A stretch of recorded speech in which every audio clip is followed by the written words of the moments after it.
Hello everyone, welcome to my YouTube channel. हम कर रहे हैं साइकोलॉजी से रिलेटेड प्रीवियस पेपर सॉल्व जो आपके सीटेट एग्ज़ाम के लिए मोस्ट इम्पोर्टेंट हैं। अब हम वीडियो दे रहे हैं आपको स्टेप बाय स्टेप पार्ट्स में डिवाइड करते हुए। रोज़ हम 15 क्वेश्चन सॉल्व कर रहे हैं। प्रीवियस ईयर इसलिए करा रहे हैं कि इससे रिलेटेड क्वेश्चन आपको अपने सीटेट 2025 में ज़रूर बन बन सकते हैं, मिल सकते हैं आपको क्वेश्चन पेपर्स में ये क्वेश्चन इससे रिलेटेड। अगर आपको मेरी वीडियो पसंद आए तो वीडियो को लाइक शेयर एंड सब्सक्राइब जरूर कीजिएगा। चलिए, आज हमने किए थे 15 क्वेश्चन सॉल्व। आज हम करेंगे क्वेश्चन नंबर 16। क्वेश्चन नंबर 16 आप स्क्रीन में देख सकते हैं। क्वेश्चन नंबर 16 भारत में स्टार्ट करते हैं। चलिए, स्क्रीन पर देख पा रहे हैं आप। 16 क्वेश्चन नंबर 16 भारत में बहुत से बच्चे विशेषकर लड़कियां विद्यालय में आने से पहले और विद्यालय से वापस जाने के बाद घर का काम करते हैं। आपने देखा होगा कई गांवों में लड़कियां जब विद्यालय आती हैं उससे पहले भी काम करके आती हैं और जब घर वापस जाती हैं उसके बाद भी काम करती हैं। तो इस विचार में आपकी क्या राय है? शिक्षिका को गृह कार्य के बारे में क्या करना चाहिए? देखिए, शिक्षिका को ऐसे गृह कार्य देना चाहिए जो विद्यालय में कराए गए अधिगम के को बच्चे के घरेलू जीवन से जोड़ता हो। हाँ, बात सही है। शिक्षिका को सुनिश्चित करना चाहिए कि बच्चे अपना गृह कार्य पूरा करने के लिए सुबह जल्दी उठें और देर तक रुकें नहीं। बच्चे को माता पिता से उनके गृह कार्य को पूरा कराने के लिए ट्यूशन लगवाने के लिए कहना नहीं। शिक्षिका की काम ही नहीं है एक। शिक्षिका को नहीं, ऐसा नहीं कहना चाहिए। और बच्चे को कठोर दंड देना चाहिए नहीं। तो हम सीधे सीधे ऑप्शन ए के साथ जाएंगे। आपको भी ऑप्शन ए ही करेक्ट लगेगा। 16 का ए इज़ करेक्ट। बच्चों को ऐसे गृह कार्य देना चाहिए जो उसके दैनिक जीवन में उसके घरेलू जीवन से जोड़े उसके अधिगम को जो वो सीखना चाहे। ठीक है, 16 का ए इज़ करेक्ट। चलो, आगे करते हैं नेक्स्ट क्वेश्चन। क्वेश्चन नंबर 17 देख सकते हैं आप। Question number 17। क्वेश्चन नंबर 17 एक प्रभावी कक्षा में एक इफ़ेक्टिव हमें क्लासरूम बनाना है तो हमें क्या करना होगा? अपने अधिगम को सुगम बनाने के लिए मार्गदर्शन एवं सहयोग हेतु शिक्षा से सहायता लेते हैं। बच्चे हमेशा उत्सुक और तैयार रहते हैं क्योंकि शिक्षक उनकी प्रत्यास्मरण योग्यता का आकलन करने के लिए नियमित रूप से परीक्षा लेता है। नहीं, हमें परीक्षा के साथ नहीं जाना है। हमें नियमित रूप से परीक्षा के साथ परीक्षा थोड़ी लेनी है ना। बच्चे शिक्षक से डरते हैं क्योंकि वे मौखिक और शारीरिक दंड का प्रयोग करते हैं। नहीं, ये भी नहीं है एक प्रभावी कक्षा के लिए महत्वपूर्ण। अगर हम बात करें डी पॉइंट की, डी है जो ऑप्शन, बच्चे शिक्षक का सम्मान नहीं करते क्योंकि वह उन्हें अच्छे नहीं लगते। नहीं, ऑप्शन डी के साथ भी नहीं जाएंगे। एक प्रभावी कक्षा तब जब बन सकती है जब अधिगम को आसान तरीके से समझाया जाए, बच्चों को मार्गदर्शन दिया जाए, बच्चों को सहायता दी जाए। किसके थ्रू? टीचर के थ्रू। ठीक है, टीचर सहायता करते हो। तो हम सीधे सीधे ऑप्शन ए के साथ जाएंगे। तो 17 का A is correct. Next question करेंगे हम। नेक्स्ट क्वेश्चन है हमारा क्वेश्चन नंबर 18। आप देख सकते हैं क्वेश्चन नंबर 18 हम देख सकते हैं स्क्रीन पे। ज्ञान के एक बड़े असंबद्ध भाग को प्रस्तुत करना। कैसा भाग? असंबद्ध भाग प्रस्तुत करना। अब ज्ञान का एक बड़ा असंबद्ध भाग हम ऑप्शन से ही पता करते हैं। चलिए, ऑप्शन पढ़ेंगे सबसे पहले। ऑप्शन ए अपने तरीके से जानकारी को व्यवस्थित करने में शिक्षार्थियों की सहायता करेगा। ऑप्शन बी शिक्षिका के कार्य को कठिन और शिक्षार्थियों के कार्य को आसान बनाएगा। या शिक्षार्थियों के लिए अवधारणात्मक समझ को प्राप्त करने में कठिन बनाएगा। कैसी समझ को? अवधारणात्मक। ये पॉइंट ज़्यादा सही लग रहा है। अगर हम शिक्षार्थियों के लिए प्रत्यास्मरण को आसान बनाएगा। नहीं।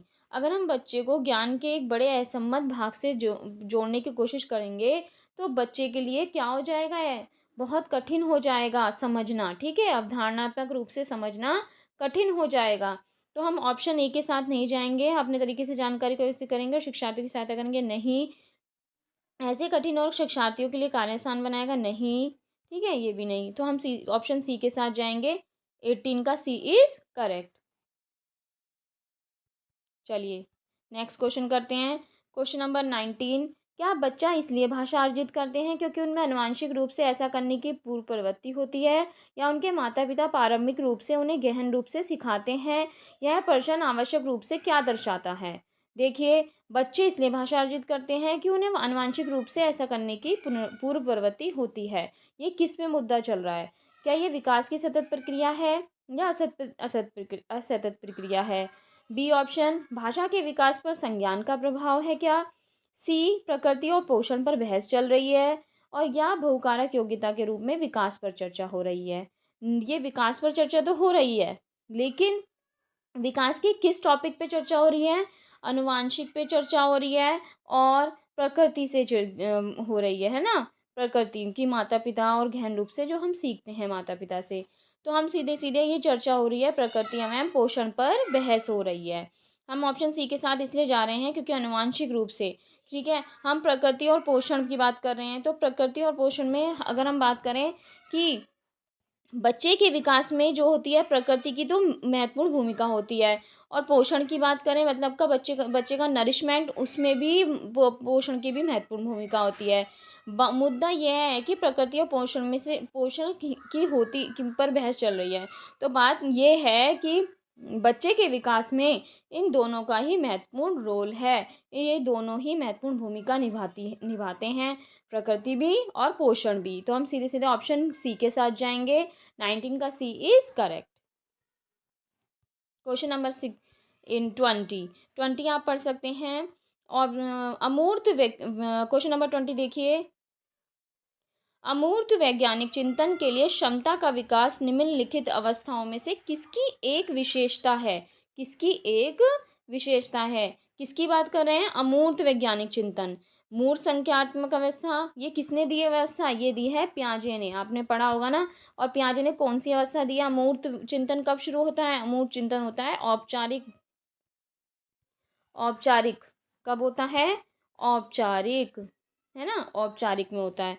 तो मूर्त संज्ञानात्मक अवस्था है औपचारिक। आंसर आपको मिल गया, बी ऑप्शन है, ठीक है, ऑप्शन बी। अमूर्त वैज्ञानिक चिंतन कब होता है? औपचारिक संज्ञानात्मक अवस्था में। इसमें बच्चा क्या करेगा? बच्चा क्या करेगा? अमूर्त चीज़ों के बारे में सोचेगा, चिंतन करेगा, अमूर्त चिंतन करेगा, और क्या बोलते हैं, तार्किक चिंतन भी करता है बच्चा, है ना, तार्किक चिंतन, क्योंकि लॉजिकल थिंकिंग आ जाती है ना 11 से अब 15 साल की एज का बच्चा होता है, ठीक है। तो ये पियाजे की थ्योरी से है, और अमूर्त वैज्ञानिक चिंतन की बात चली है तो सीधे सीधे औपचारिक संज्ञानात्मक अवस्था से रिलेटेड है। तो 20 का बी इज करेक्ट। चलिए नेक्स्ट क्वेश्चन करते हैं। Question number 21। एक बच्चा है, तर्क प्रस्तुत करता है, आप यहाँ मेरे लिए ये करें, मैं आपके लिए यह करूँगा।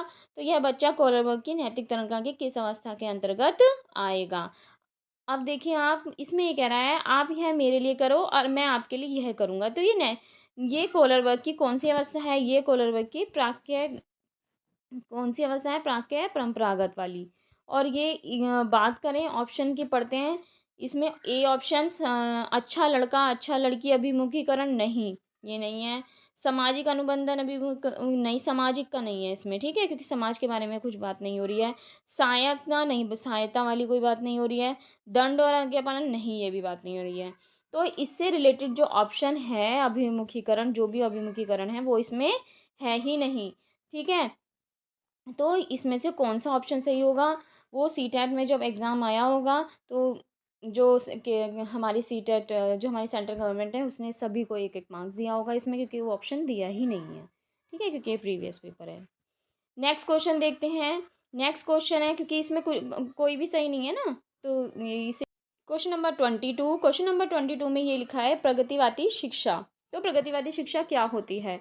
प्रगतिवादी शिक्षा होती है कि इसमें क्या होता है, बच्चे का व्यक्तिगत क्या किया जाता है? बच्चे का व्यक्तिगत निरीक्षण किया जाता है, ठीक है। और निरीक्षण और अधिगम में आने वाली जो कठिनाई है, जो अधिगम में आने वाली जो कठिनाई है उसको दूर किया जाता है, ठीक है। और इसके आधार पर ही अगर हम बात करें तो इसमें चिंतन किया जाता है, समस्या का समाधान किया जाता है, बच्चों की जो दैनिक जीवन में आने वाली कठिनाई है उनको दूर किया जाता है, ठीक है।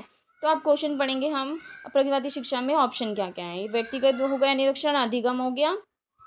देखिए ऑप्शन ए क्या कहता है? ऑप्शन ए है कि अनुबंधन और पुनर्वलन के सिद्धांतों पर आधारित है, नहीं। अभी मैंने आपको बताया कि अनुबंध और उस पर आधारित नहीं है। पाठ्य पुस्तकों पर आधारित है, नहीं है।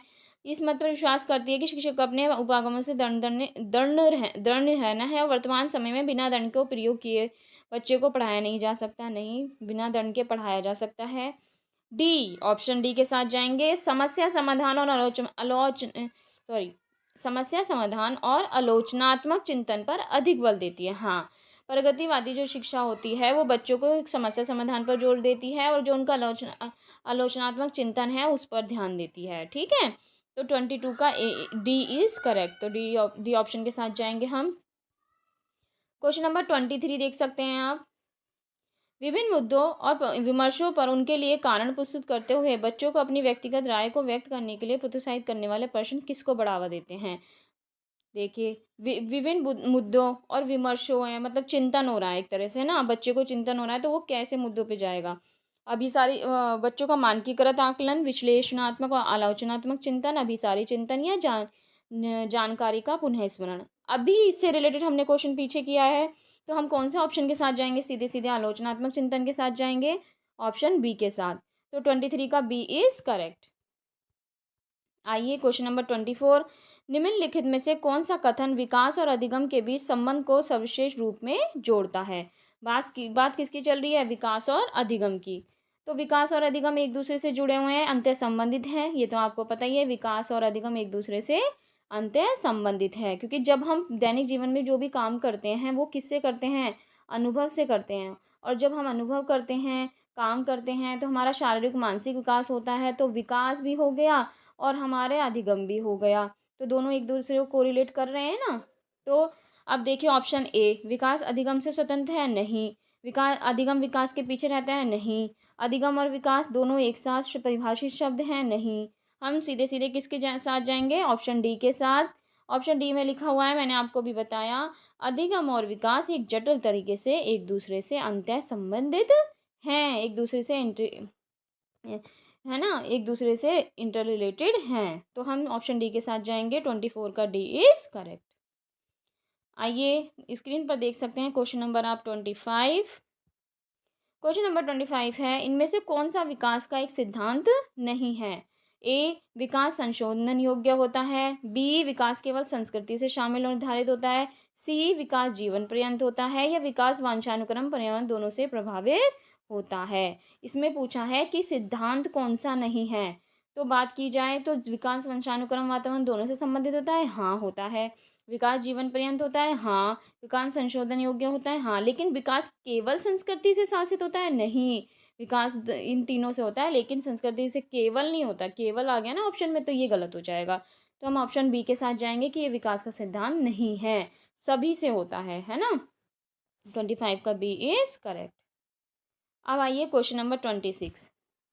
बाल केंद्रित कक्षा की एक प्रमुख विशेषता क्या है? उसमें शिक्षक की भूमिका ज्ञान को सीखने के लिए उसे प्रस्तुत करना और शिक्षार्थियों को मानक मानदंडों पर आकलन करना, या शिक्षक के मार्गदर्शन से शिक्षार्थियों को अपनी स्वयं की समझ का निर्माण करने के लिए उत्तरदायी बनाना। हाँ, ये ऑप्शन सही लग रहा है, क्योंकि बच्चा मार्गदर्शन करेगा, शिक्षक के मार्गदर्शन से बच्चा अपनी समस्याओं को समझेगा, तो वही स्वयं समझ का निर्माण करेगा, उत्तरदायी होगा। ठीक है। ऑप्शन सी, शिक्षक के द्वारा बल प्रयोग और मनोवैज्ञानिक नियंत्रण होता है जो अधिगम पथ और बच्चों के व्यवहार को निर्धारित करता है। ऑप्शन डी, शिक्षक बच्चों के व्यवहार को समरूप तरीके से निर्धारित करता है, जब वह उसका पालन करता है तो उन्हें उपयुक्त पुरस्कार कर देता है। नहीं, ये पुरस्कार वाला तो बात ही नहीं की जाएगी। व्यवहार निर्धारित नहीं किया जाता, व्यवहार में परिवर्तन किया जाता है, मापदंडों का आकलन नहीं किया जाता। तो हम सीधे सीधे ऑप्शन बी के साथ जाएंगे। 26 का बी इज करेक्ट। तो 26 का बी करेक्ट है। नेक्स्ट क्वेश्चन देखिए। नेक्स्ट है, बुद्धि के बारे में निम्नलिखित में से कौन सा कथन सबसे उपयुक्त है? ए ऑप्शन पढ़िए, बुद्धि को केवल मानकीकृत बुद्धिलब्धि परीक्षणों के आयोजनों द्वारा विश्वसनीय रूप से निर्धारित किया जाता है। बी, बुद्धि मूलभूत रूप से स्नायु तंत्र संबंधी कार्य प्रणाली है, उदाहरण जैसे प्रक्रम की गति, संवेदी विभेद आदि। सी, बुद्धि विद्यालय में अच्छा प्रदर्शन करने की योग्यता है। या बुद्धि बहुआयामी है, इसमें कोई पहल निहित है।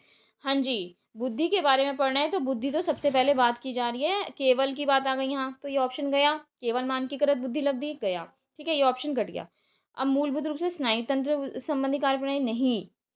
बुद्धि विद्यालय में अच्छा प्रदर्शन करने की योग्यता है, नहीं। बुद्धि तो बहुआयामी आयामी है, बुद्धि में तो बहुआयामी आएगा, स्मृति भी है, ठीक है, चिंतन भी होता है बुद्धि में, संज्ञान भी बुद्धि में आ जाता है। तो हम सब चीज़ों को कोरिलेट करते हैं ना इसमें।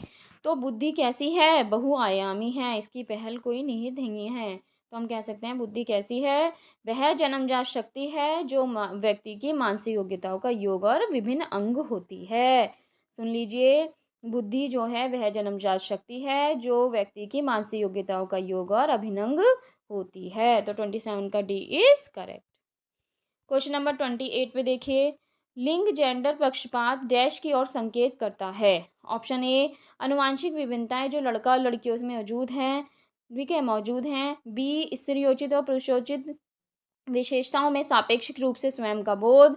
या सी, अपने शरीर ज्ञान के कारण लड़कों और लड़कियों के बीच विभिन्नताओं की स्वीकृति। डी, सांस्कृतिक विभक्तियों के कारण अपेक्षाओं पर आधारित लड़के और लड़कियों से भिन्न व्यवहार करना। हम सीधे सीधे डी के साथ जाएंगे क्योंकि इसमें भिन्न व्यवहार की बात चल रही है। तो 28 का डी इज करेक्ट। तो 28 के हम डी के साथ जाएंगे। अब देखिए क्वेश्चन नंबर 29। क्वेश्चन नंबर 29 है, एक उच्च प्राथमिक विद्यालय के बच्चे की बात चल रही है। वो शिक्षक के रूप में आपके पास कक्षा में कुछ ऐसे बच्चे हैं जो प्रथम पीढ़ी के रूप में विद्यालय आ रहे हैं। तो आपके द्वारा निम्नलिखित में से किए जाने की संभावना सबसे ज़्यादा कहाँ है। तो आप देखिए, कक्षा गतिविधि के समय और गृह कार्य के देने के लिए उन्हें बुनियादी सहयोग और अन्य सहायता उपलब्ध कराएंगे। हाँ, सही बात है। उन्हें याद करने के लिए कहेंगे, उत्तर को 5 बार अपनी पुस्तक में लिखने के लिए कहेंगे और गृह कार्य देंगे, नहीं ये नहीं कहेंगे। ठीक है, ये कहेंगे, ये नहीं कहेंगे। नेक्स्ट देखिए, बच्चों से कहेंगे कि उन्हें आगे बढ़ने की क्षमता नहीं है, नहीं हम ये नहीं कहेंगे। बच्चे माता पिता के रूप में सहायता करनी चाहिए। माता पिता को बुलाएंगे और उन्हें बच्चों का ट्यूशन लगाने के लिए कहेंगे, नहीं। हम सीधे सीधे ऑप्शन ए के साथ जाएंगे। ऑप्शन ए बेस्ट है। ऑप्शन ए इसमें बेस्ट है क्योंकि कक्षा गतिविधियों के समय और गृह कार्य के लिए उन्हें बुनियादी सहयोग देंगे, उन्हें सहायता उपलब्ध कराएंगे। ठीक है, next question, last question, next and last question देख सकते हैं आप स्क्रीन पर। समान आयु के बच्चों में आकृति, योग्यता, स्वभाव, रुचि, प्रवृत्ति, अन्य बातों में बहुत अंतर होता है। इस संदर्भ में विद्यालय की क्या भूमिका है। ऑप्शन ए, बच्चों के आकलन के लिए नियामक मानक स्थापित करना, सुनिश्चित करना कि शिक्षक मानकीकृत निर्देश और पाठ्यपुस्तक का उपयोग करें। या सी, सुनिश्चित करना कि सभी बच्चों का विकास एक ही प्रकार से हो। या सुनिश्चित करना प्रत्येक बच्चे को अपनी क्षमताओं के अनुसार विकास के अवसर मिले। हाँ, ऑप्शन डी के साथ जाएंगे, सभी बच्चों को उनकी क्षमताओं के अनुसार विकास मिलना चाहिए। ठीक है, एक ही प्रकार से विकास बच्चों का नहीं होता है, पाठ्यपुस्तक का उपयोग करने से नहीं, मानक स्थापित करना नहीं आकलन के लिए। तो हम ऑप्शन डी के साथ जाएंगे। 30 का डी इज़ करेक्ट। आज इतना ही, कल करेंगे हम next previous paper solve. Thank you so much. जय हिंद।